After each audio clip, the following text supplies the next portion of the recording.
ahead. He hoped they hadn't noticed him. The kid.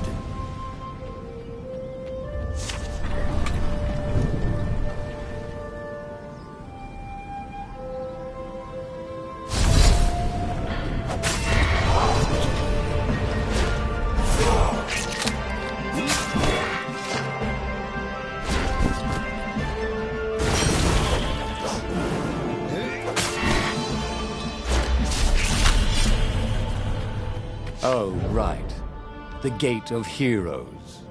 Someone's idea of a joke, making the skyship docks a gated community. You needed a hero's sword to open it. And the kid was on the other side of the gate. Who let you through? Promise me you'll take the book to the rebels, or I'm gonna steal your ship. I'm not taking that damn book anywhere, and neither are you. Try and stop me, laughed the kid. I bet you don't even have a hero sword. And with that, the kid hopped away. Had to hand it to the kid. He was an idiot, but he had guts. Where was Renato going to get a hero sword? Ore and wind. Perfect.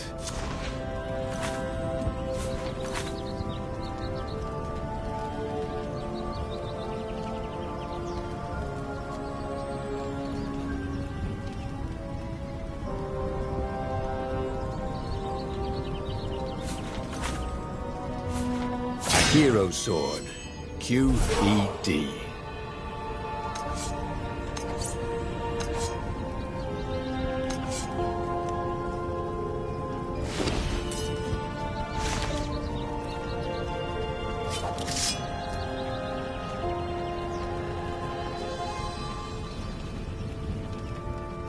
This is what he got for settling down and finding people to care about.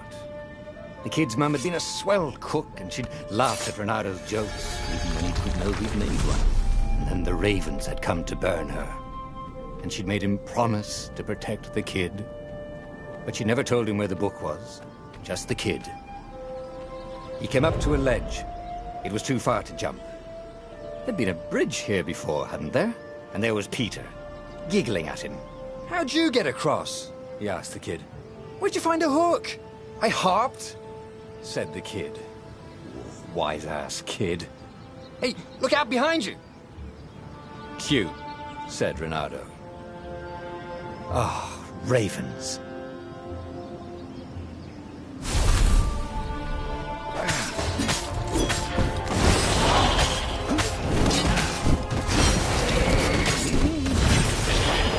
It was time to talk some sense into the kid.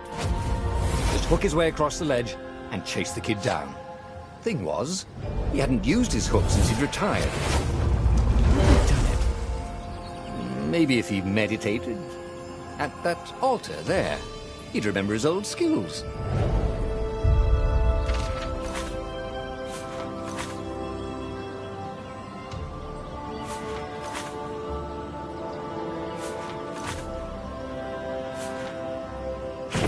Was starting to come back to him.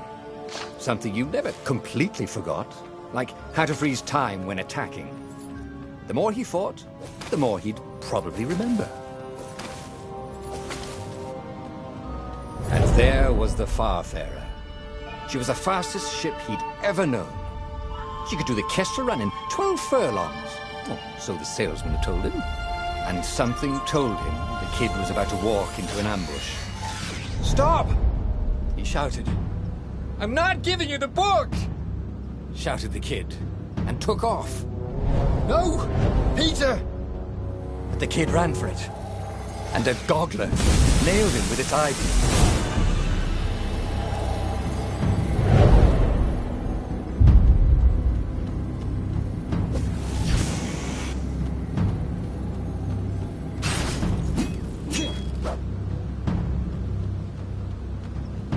The book was unburned.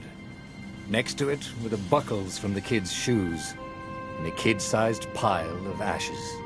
Damn it, why hadn't he lied and told the kid he'd take the book to the rebels?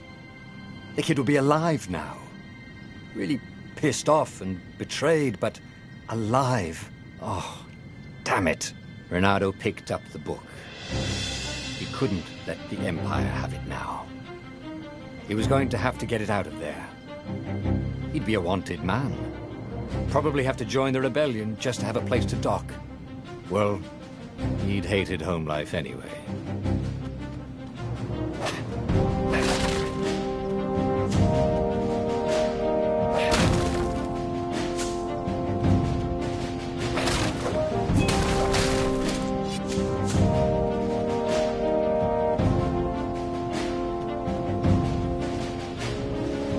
What was the big deal about this book anyway?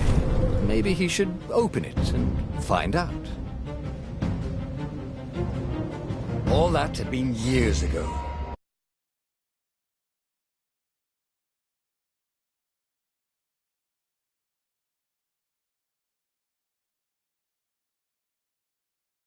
Many? The war was a blur, and now 3 Raven scout ships were chasing him. Where are you running, rebel? Cawed the Raven captain over the loudhailer. Renato could see them cranking up their catapults.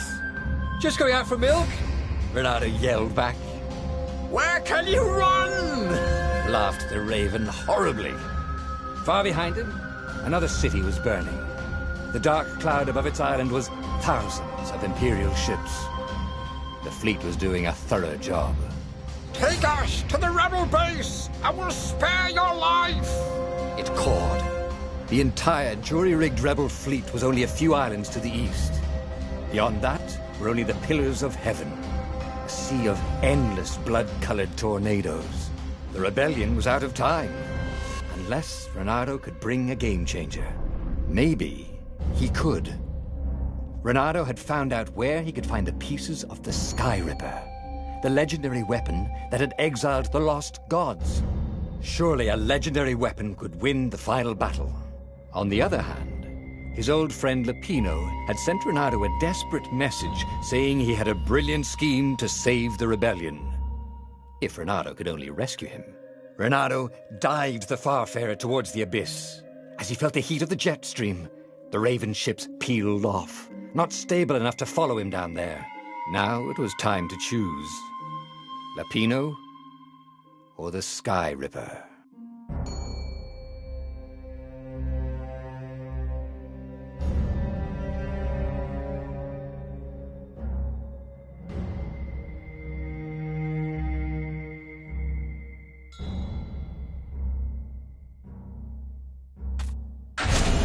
Every child knew about the Sky Ripper.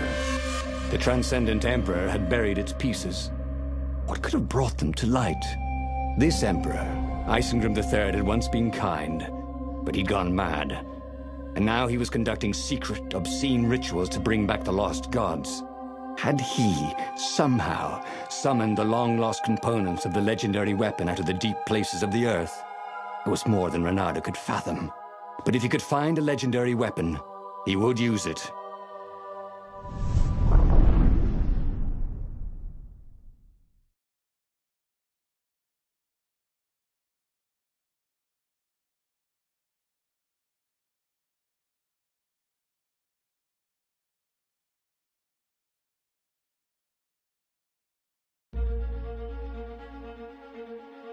As he set foot on the island, Renato could not help but feel a tinge of guilt. He'd left Lapino behind. He hoped the Mad Rabbit had somehow escaped the Ravens. He hoped they hadn't eaten him. If they had, he hoped they hadn't eaten him alive. Why had he chosen the Sky Ripper? Renato never made plans that required constant vigilance. He was a hero. He didn't think too much. He just went with his gut and hoped it all worked out. The Sky Ripper was a long shot. He'd have to devote himself to it. No side journeys, no rescuing old friends. That was against his nature. Could he stick with it?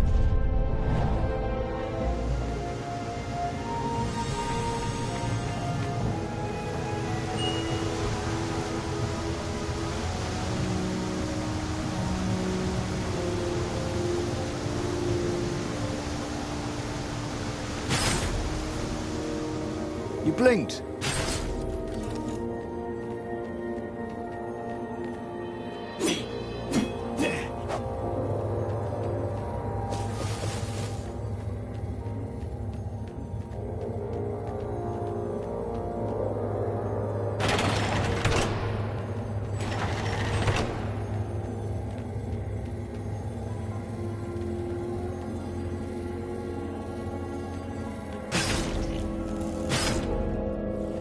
The people who had built this castle, did they even know what monstrous weapon lay hidden within their walls? The Sky Ripper could destroy anything it touched, or so the legend said. As the Transcendent Emperor had fought the Lost Gods, thousands of thousands had died. But Renato had been through wars. The only merciful war was a short one.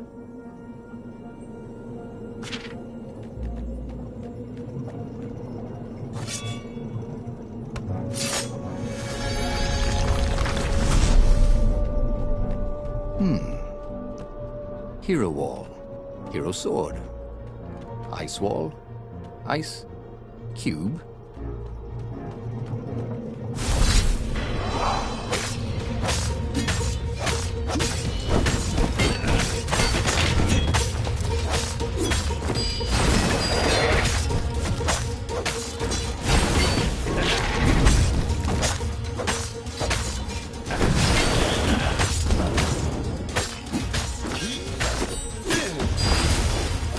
Come over here.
For littering, but these islands were short on trash cans.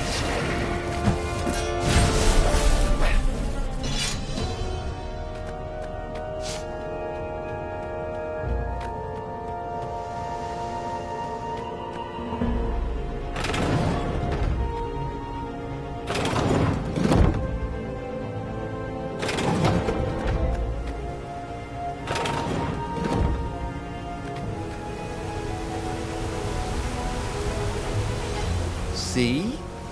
That wasn't so hard.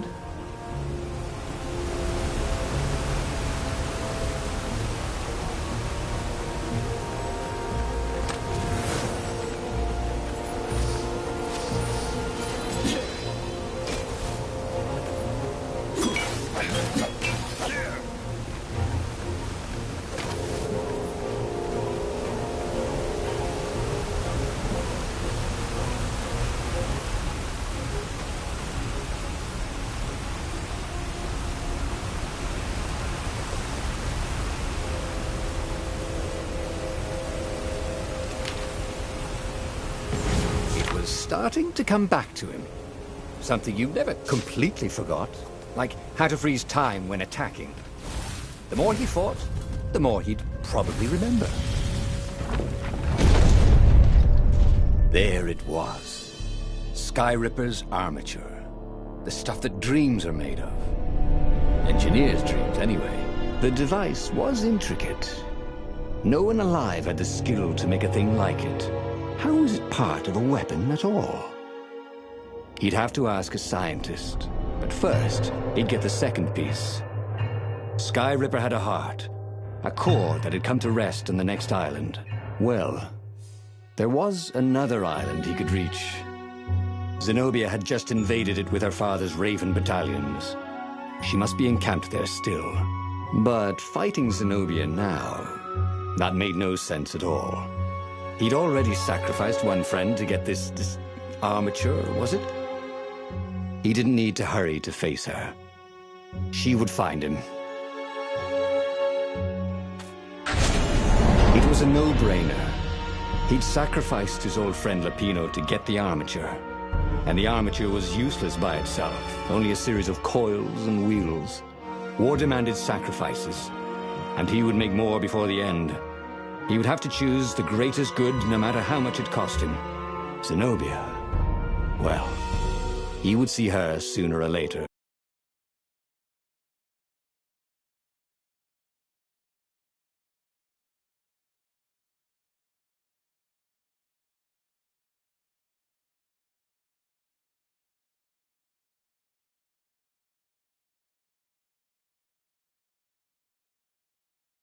Battlefield or a sword.